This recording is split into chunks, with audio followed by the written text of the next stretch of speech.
कि अफसाने तो बहुत है मुल्क में मोहब्बत के, पर तेरा अफसाना कमाल का था। आज के दिन तुझे जाना था और आज के दिन तेरे चिराग का आना था। राजस्थान के नागौर जिले के फरमान खान अरुणाचल प्रदेश में बर्फीले तूफान का सामना करते हुए शहीद हो गए थे और बीती रात को इस शहीद की पत्नी ने एक बच्चे को जन्म दिया था लाडलो।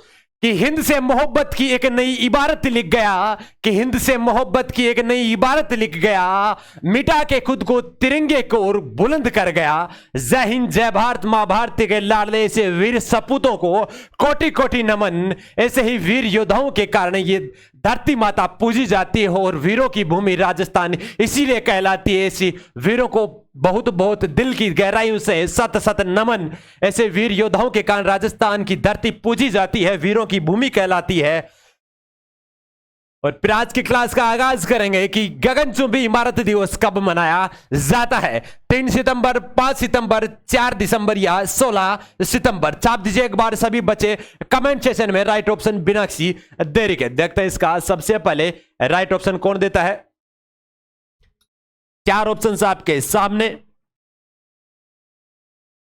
देखते हैं इसका सबसे पहले राइट ऑप्शन। बिल्कुल बिल्कुल आप सभी का राइट ऑप्शन है। गगनचुंबी इमारत दिवस आपके 3 सितंबर को मनाया जाता है। बात करेंगे 5 सितंबर को शिक्षक दिवस मनाया जाता है। क्या मनाया जाता है? शिक्षक दिवस मनाया जाता है। ठीक है। बात करेंगे 4 दिसंबर को, तो 4 दिसंबर को कौन सा दिवस मनाया जाता है? नौसेना दिवस। कौन सा? नौसेना दिवस मनाया जाता है। बिल्कुल सर। बात करेंगे 16 सितंबर को ओजोन दिवस मनाया जाता है। ओजोन दिवस। ठीक है, बिल्कुल सर। भारत के प्रथम उपराष्ट्रपति सर्वपल्ली राधाकृष्णन जी के जन्म दिवस के उपलक्ष्य पर शिक्षक दिवस मनाया जाता है हर साल 5 सितंबर को। ठीक है, बिल्कुल सर। बात करेंगे अगले क्वेश्चन की ओर कि लुसाने डायमंड लीग 2023 को किसने जीता था। कि लुसाने डायमंड लीग है 2023 की, उसने किसने जीता है? कि नीरज चोपड़ा, लक्ष्य सेन, श्रीशंकर या जूलियन वेबर। किसने जीता था? एक बार सभी बच्चे कमेंट सेक्शन में छाप दीजिए। देखें,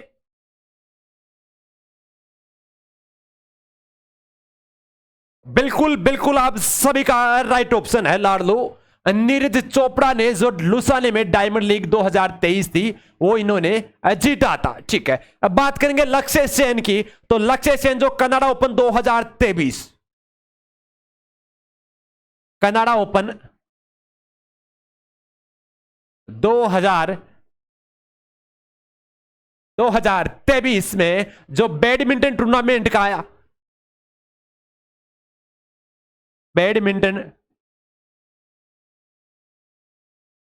बैडमिंटन टूर्नामेंट का जो खिताब था, जिसमें जो एकल खिताब था, एकल वाला खिताब था, वो किसने जीता था? आपके लक्ष्य सेन ने जीता था। ठीक है, बिल्कुल। अब बात करते हैं श्रीशंकर की, तो श्रीशंकर जो पुरुषों की जो स्पर्धा हुई थी, जो लंबी कूद की, कौन सी? लंबी कूद वाली, उस लंबी कूद वाली स्पर्धा में 5वें स्थान पे रहे थे।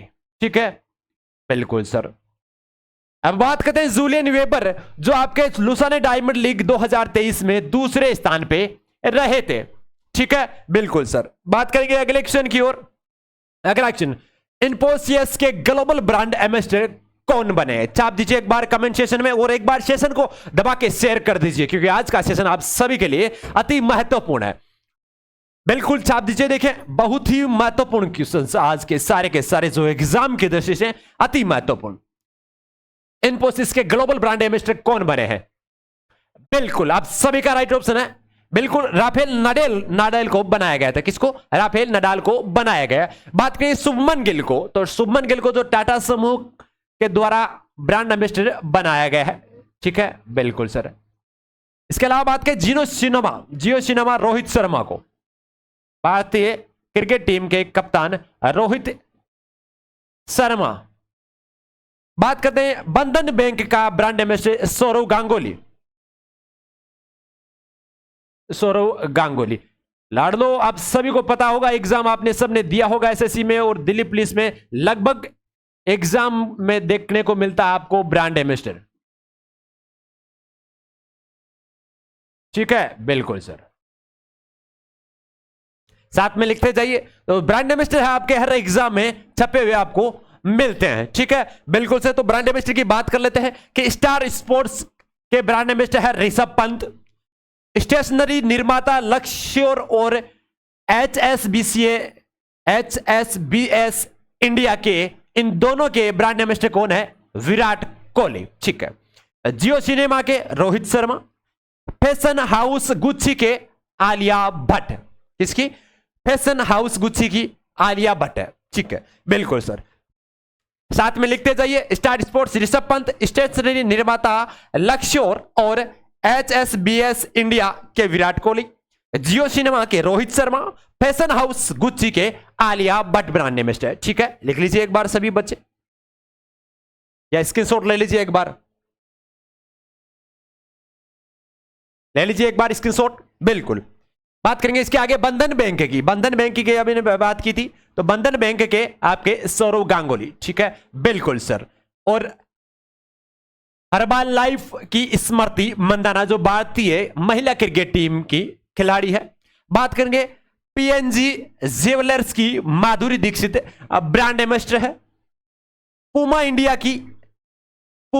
की कौन है, इसके बारे में बताइए। देखिए इसका आपको सभी को कमेंट सेशन में ऑप्शन देना है, ठीक है, इसका राइट ऑप्शन बताइए, देखिए कमेंट सेशन में। इसके साथ ही बताएंगे कि किसकी अध्यक्षता में एससीओ का वर्चुअल समिट आयोजित हुआ है। छाप दीजिए इसका राइट ऑप्शन एक बार सभी बच्चे, किसके अध्यक्षता में एससीओ का वर्चुअल समिट आयोजित हुआ है। देखते हैं इसका सबसे पहले राइट ऑप्शन कौन देता है। बिल्कुल सर, भारत के प्रधानमंत्री नरेंद्र मोदी की वर्चुअल समिट आयोजित हुआ था इनकी अध्यक्षता में, ठीक है, बिल्कुल सर। अब इसके अलावा बात करते हैं थोड़ी सी डिटेल्स हैं, ठीक है। ओम बिरला जो आपके संसद के अध्यक्ष स्पीकर, ठीक है। राजनाथ सिंह रक्षा मंत्री, ठीक है, बिल्कुल सर। अमित शाह गृह मंत्री,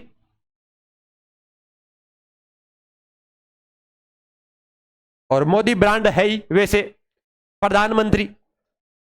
बात करें चंद्रयान 3 को किसके द्वारा लॉन्च किया गया? नासा, इसरो, वीएसएससी और एसडीएससी, ठीक है, बताइए। देखते हैं इसका राइट ऑप्शन कौन बताता है।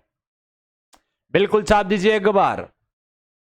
जो नेता रांगल है उनके द्वारा जो बयान दिया गया था चंद्रयान 3 के बाद में, जो भाषण दिया गया था, वो बहुत गलती कर रहे थे, जैसे कुछ असमिट बता रहे थे उसमें, ठीक है, तो वैसा आपको नहीं करना है। बिल्कुल बिल्कुल, चंद्रयान 3 जो किसके द्वारा लॉन्च किया गया था? इसरो के द्वारा। और इसरो के अध्यक्ष कौन थे? प्रेसिडेंट अध्यक्ष कौन थे आपके? एस सोमनाथ, ठीक है। 2008 में सफल रहे, 2019 में सफल रहे, फिर वापस 2023 में सफल हुए 23 अगस्त को, 23 अगस्त ऐसा मान लो अंतरिक्ष दिवस, ठीक है, बिल्कुल सर। 23 अगस्त 2023 को, 14 जुलाई को इसे पृथ्वी से भेजा गया था और 23 अगस्त को सफलतापूर्वक लैंडिंग कर रहा था दक्षिण ध्रुव पे चंद्रयान, ठीक है। बात करेंगे इसके अगले क्वेश्चन की ओर। श्री हरिकोटा, सतीश धवन के अंदर श्री हरिकोटा से बात करेंगे। फीफा ने किस देश के फुटबॉल महासंघ से तत्काल प्रभाव से बैन हटा दिया है? भारत, पाकिस्तान, श्रीलंका या चीन? बहुत ही महत्वपूर्ण क्वेश्चन, छाप के रखना, 3 स्टार क्वेश्चन है। आने वाला एग्जाम कौन कौन सा है गुरुजी? एक तो दिल्ली पुलिस का, ठीक है, एसएससी का, एसएससी जीडी, और साथ ही में आपके आर्मी। और लार्डो एसएससी की जो कैलेंडर वर्ष है वो भी जारी कर दिया है, उसमें भी आपके जो ग्राम सेवक, पटवारी, सारे के सारे जिता देंगे। पटवारी वाला मेन इंपोर्टेंट है, वो आपका फरवरी में एग्जाम होगा, वो भी डिटेल आ चुकी है। तो सभी बच्चे तैयारी में जुट जाइए, आपके पास समय बहुत कम बचा है। बिल्कुल, आप सभी का राइट ऑप्शन है। श्रीलंका को फुटबॉल महासंघ से तत्काल प्रभाव से बैन हटा दिया है फीफा ने, ठीक है, बिल्कुल सर। बात करेंगे आपके हाल ही में किसने अरब इतिहास का सबसे लंबा अंतरिक्ष मिशन पूरा किया है? किसने किया है? सुल्तान अलनयादी, स्टीफन बोवेन, यूरी गोगरिन या कल्पना चावला? छाप दीजिए एक बार कमेंट सेक्शन में राइट ऑप्शन जल्दी से, बिना किसी देरी के। देखते हैं इसका सबसे पहले राइट ऑप्शन कौन देता है। बिल्कुल बिल्कुल बिल्कुल, आप सभी का राइट ऑप्शन है सुल्तान अलनयादी, जो आपके अरब इतिहास का सबसे लंबा अंतरिक्ष मिशन पूरा कर रहे हैं। 6 माह का, कितने माह का? 6 माह का पूरा किया है इन्होंने, ठीक है कहां के? यूएई के, ठीक है, ये आपको ध्यान में रखना। बात करेंगे स्टीफन बोवेन, ये भी आपके अंतरिक्ष यात्री है। पनडुब्बी नौकायान यात्री भी है साथ ही में, और अंतरिक्ष यात्री भी है साथ ही में। यूरी गोगरिन, यूरी गोगरिन जो आपके अंतरिक्ष में जाने वाले प्रथम मानव, अंतरिक्ष पर जाने वाले प्रथम मानव की बात कर लो, ठीक है, प्रथम जाने वाले। कल्पना चावला प्रथम भारतीय महिला अंतरिक्ष में जाने वाली।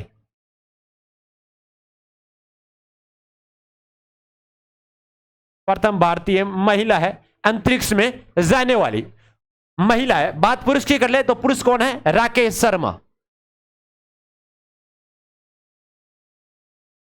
ठीक है, बिल्कुल सर, लिख लीजिए साथ में। बिल्कुल, कोशिश करोगे तो सफलता जरूर मिलेगी, कि कोशिश करने वालों की कभी हार नहीं होती और बिना कुछ कहे जैसे कार नहीं होती लाडलो। बात करेंगे किस देश को पैगोडों की भूमि कहा जाता है? भारत, श्रीलंका, म्यांमार या चीन? चाप दीजिए एक बार सभी बच्चे कमेंट सेक्शन में राइट ऑप्शन। देखते हैं इसका सबसे पहले राइट ऑप्शन कौन देता है, एक बार सभी बच्चे छाप दीजिए, देखें।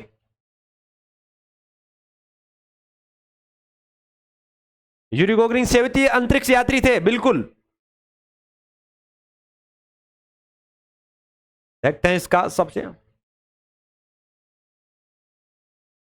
बिल्कुल बिल्कुल, पैगोडों की भूमि आपके म्यांमार को कहा जाता है, और म्यांमार का दूसरा पहले नाम क्या था? ब्रह्मा था, ठीक है, बिल्कुल। इसके अलावा आपके पैगोडों की भूमि के अलावा आपके जो म्यांमार देश है उसको और क्या कहा जाता है? Land of golden pagoda, land of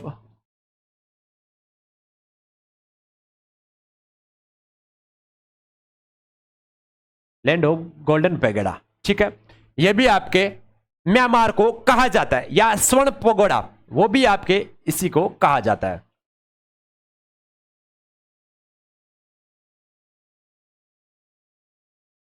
स्वर्ण पगोड़ा भी आपके म्यांमार देश को कहा जाता है, ठीक है, बिल्कुल। अब बात करेंगे आपके श्रीलंका की, तो श्रीलंका को पहले किस नाम से जाना जाता था? आपके सिलोन नाम से, किससे? सिलोन नाम से जाना जाता था, ठीक है, और उससे पहले इसे फिर सिलोन से इसे लंका के नाम से जाना जाने लगा। कब? 1972 में,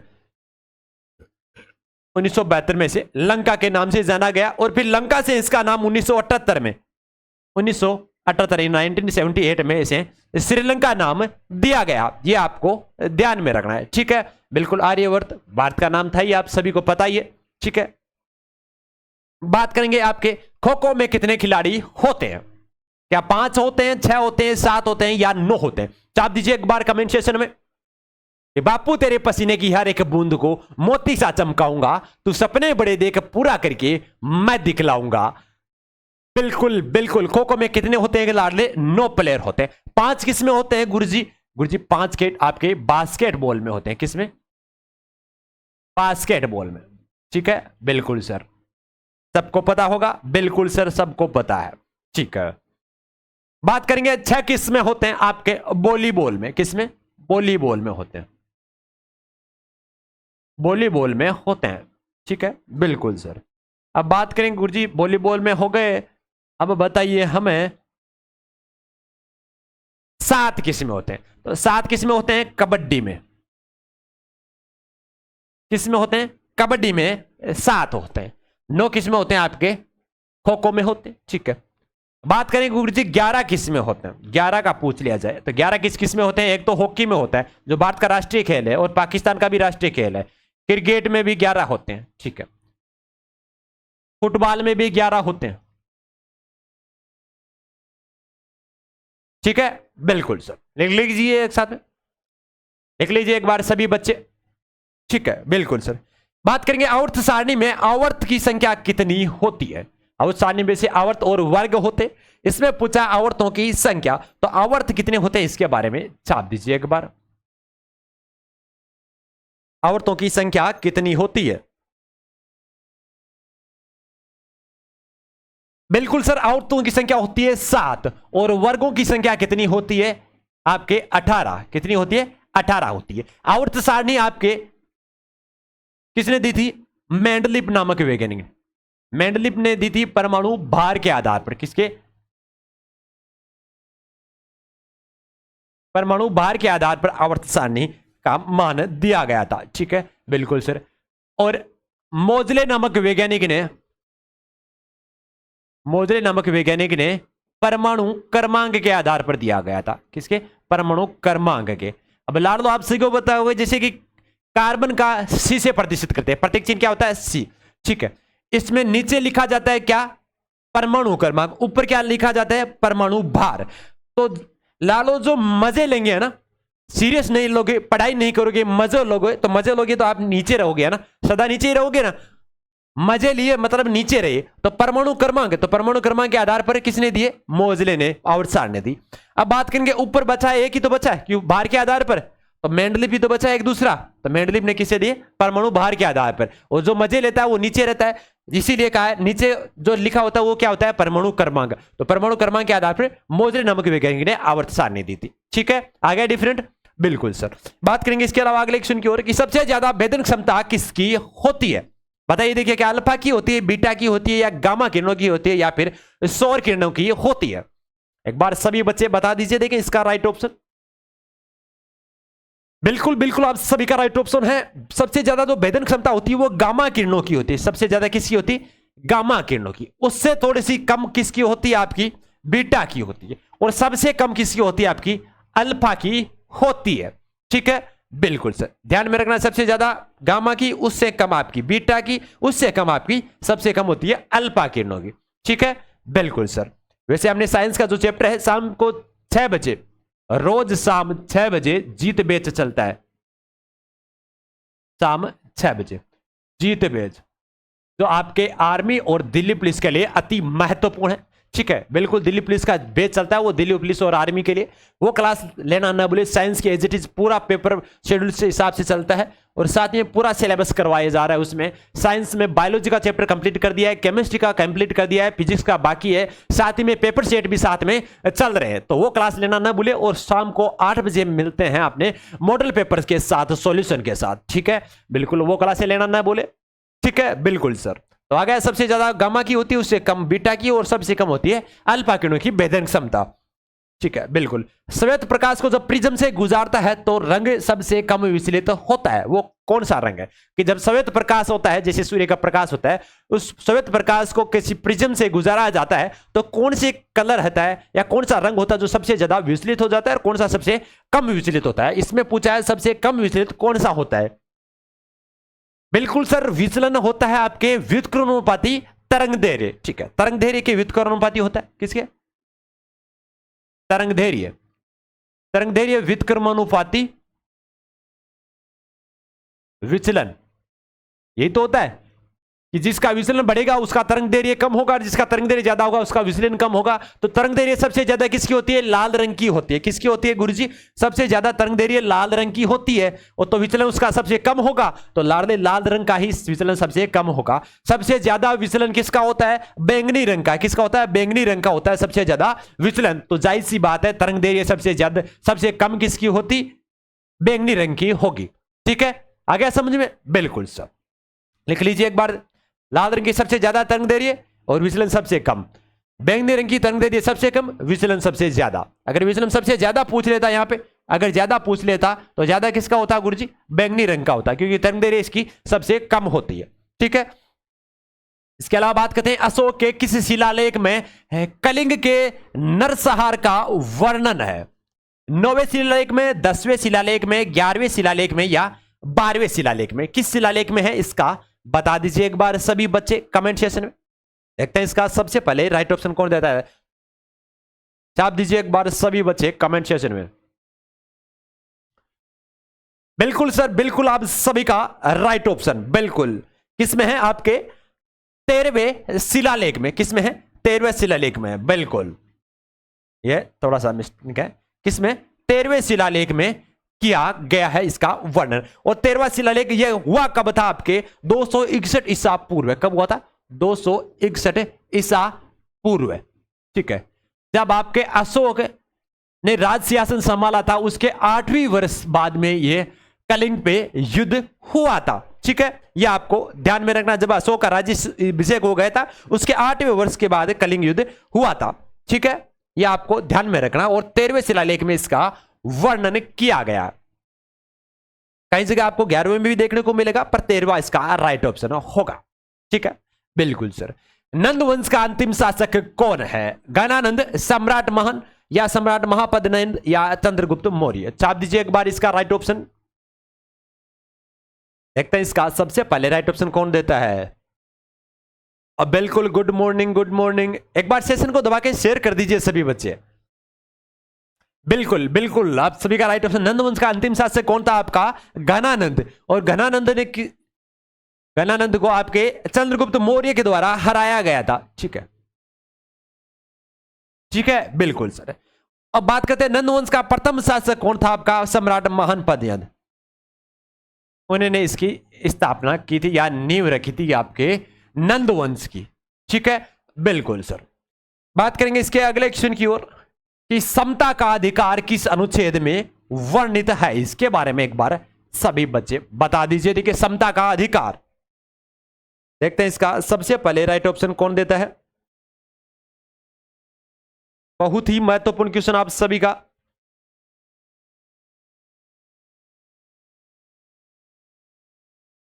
देखते हैं इसका सबसे पहले राइट ऑप्शन कौन देता है। एक बार सभी बच्चे छाप दीजिए। देखिए, बहुत ही महत्वपूर्ण क्वेश्चन आप सभी के लिए। देखते हैं इसका सबसे पहले राइट ऑप्शन कौन देता है। और आपके संविधान से रिलेटेड हर एग्जाम में आपके छपे हुए मिलते हैं क्वेश्चन, तो संविधान वाला तो चैप्टर आप मेन इंपॉर्टेंट ध्यान में रखा करें। बिल्कुल सर, बिल्कुल। समता का अधिकार किसमें वर्णित किया गया है लाडले? आपके समता का अधिकार 14 से 18 में। किसमें? 14 से 18 में समता का अधिकार है वो वर्णित किया गया है। और विधि के समक्ष समानता वो आपके 14 में है। किसमें? विधि के समान समान। अगर विधि के समान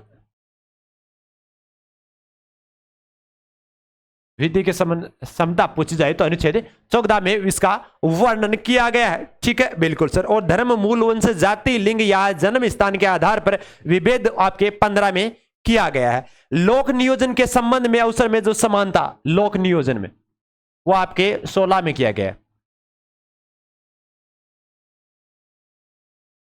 ठीक है, बिल्कुल सर। अब बात करेंगे 23 से आपके 23 और 24 की। 23-24 में शोषण के विरुद्ध अधिकार है। किसके? शोषण के विरुद्ध। शोषण के विरुद्ध अधिकार।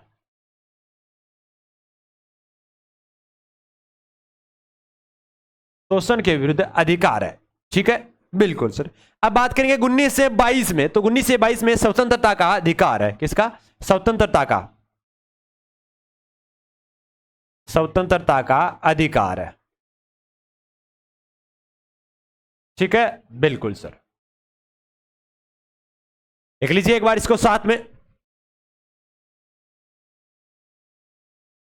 14 से 18 विधि के समान समानता, 16 में लोक नियोजन, 23-24 में शोषण के विरुद्ध अधिकार, और 19 से 22 में स्वतंत्रता का अधिकार। ठीक है, बिल्कुल सर। बात करेंगे 0.25 को भिन्न में बदलो। तो भिन्न में बदलने में क्या 1/2 आएगा, या फिर 1/3, या फिर 1/4, या फिर 1/5? तो क्या आएगा ये आपको बताना है। छाप दीजिए एक बार कमेंट सेक्शन में। देखते हैं। बिल्कुल बिल्कुल, आपका राइट ऑप्शन है 1/4। अब बताते हैं 1/4 कैसे होता है। जैसा कि लाड़ दिया यहां पे लिखा है 0.25। अब इससे भिन्न में बदलने पे आपको लगाने क्या पड़ता है? बटे में। तो गुरुजी 0.25 है, लिख लिया 0.25। ठीक है, नीचे कितना है? पॉइंट कितने के बाद आया? 2 के बाद। 1 और 2 पीछे से जोड़ने पे 2 पे तो आया 2 संख्या, तो गुरुजी बिल्कुल नीचे 2 जीरो लगा देते हैं। ठीक है, ये जीरो हट जाता है, पॉइंट हट जाता है। जितने पॉइंट के बाद पीछे से जितने संख्या के बाद में पॉइंट आता है उतना नीचे जीरो लगा देते हैं, ऊपर से जीरो हट जाता है। तो कितना हुआ? 25। अब 25 को बचिएगा 25, 25 चौक 100, 1/4। 1/4 ही तो हो रहा है। बिल्कुल सर, तो आपका 1/4 एकदम राइट ऑप्शन होगा। ठीक है, बिल्कुल सर। बात करेंगे इसके अगले क्वेश्चन की ओर कि 1 फुट में कितने इंच होते हैं। तो 1 फुट होता है उसमें कितने इंच होते हैं ये आपको बताना है। तो बताइए, देखें 1 फुट में कितने इंच होते हैं? क्या 10 होते हैं, 12 होते हैं, 14 होते हैं या 16 होते हैं? एक फीट में इंच की संख्या। बिल्कुल बिल्कुल, आप सभी का राइट ऑप्शन है। एक फुट में लाडले आपका 12 इंच होता है। कितना होता है? 12 इंच होता है। ठीक है, बात करेंगे यहां पे 13, 25, 51, तो क्वेश्चन मार्क की जगह क्या आएगा ये पूछा है इसने। तो बताइए, देखिए क्या 101 होगा, 100 होगा, 102 होगा या 103 होगा, ये आपको बताना है। देखते हैं इसका सबसे पहले राइट ऑप्शन कौन देता है। बिल्कुल बिल्कुल, एक बार शेयर कर दो सभी बच्चे। देखते हैं, बिल्कुल सर, देख लेते हैं कैसे कि 13 को 2 से गुना किया और 1 माइनस कर दिया, कितना हुआ? 25। ठीक है, फिर यहां पे 25 को 2 से गुना कर दिया और 1 जोड़ दिया। ठीक है, घटाया फिर जोड़ा, ऐसा ही तो कर रहा है कि 13 दूना 26 से 1 घटा दिया 25, 25 को 2 से गुना 50 प्लस 1 51। तो यहां पे आगे क्या होगा? 1 माइनस। ठीक है, तो 51 और 51 कितने हो गए? 51 को 2 से गुना करो। बिल्कुल गुरुजी, 51 और 51 102 हो गए, और 102 में से माइनस 1 कर दिया तो 101 हो गया। ये तो हुआ, पहले माइनस किया फिर जोड़ा फिर माइनस किया तो 101 हो गया। 101 किस में है? आपके पहले ऑप्शन में, तो पहला ऑप्शन आपका राइट ऑप्शन हो गया। ठीक है, बिल्कुल सर, आ गया समझ में। पहले 2 से गुणा किया माइनस 1 किया, 2 से गुणा किया 1 प्लस किया, 2 से गुणा किया 1 माइनस किया, आ गया समझ में। बिल्कुल सर, बात करेंगे अगले क्वेश्चन की ओर कि 10:20 का दर्पण समय क्या होगा, यह आपको बताना है। बिल्कुल सीधा सा लॉजिक सा है, देखते हैं। बिल्कुल चुटकियों में निकाल सकते हो, ये तो टॉपिक अपने बिल्कुल कैसा बताया था? 11:60 का समय क्या है? 10:20, 10:20। 60 में से 20 गए 40, 10 में से 11 में से 10 गए 1 बचा, 1:40, क्या हुआ? 1:40। तो 1:40 आपके पहले ऑप्शन में राइट ऑप्शन होगा, पहला ऑप्शन आपका राइट ऑप्शन होगा। ठीक है, बिल्कुल सर। बात करेंगे इसके आगे कि जब एक पासा को फेंका जाता है तो इसके कितने फलक हो सकते हैं, यह आपको बताना है। क्या 2 होते हैं, 4 होते हैं, 6 होते हैं या 3 होते हैं? तो आप सभी को पता होगा पासे में कितने फलक होते हैं। बिल्कुल, एक पासे के कितने होते हैं? 6 फलक होते हैं। कितने होते हैं एक पासे के? गुरुजी 6 फलक होते हैं। ठीक है, बिल्कुल सर। तो अब मिलते हैं शाम को 6 बजे जीत बेच के साथ, जो दिल्ली पुलिस और आर्मी के लिए और साथ ही में एसएससी जीडी के लिए अति महत्वपूर्ण है। ठीक है, शाम को 6 बजे साइंस की क्लास के साथ, और साथ ही में आपके 8 बजे मिलेंगे पेपर सोल्व के साथ। इसी बीच आपकी क्लास के बीच से इजाजत लेते हैं। जय हिंद, जय भारत।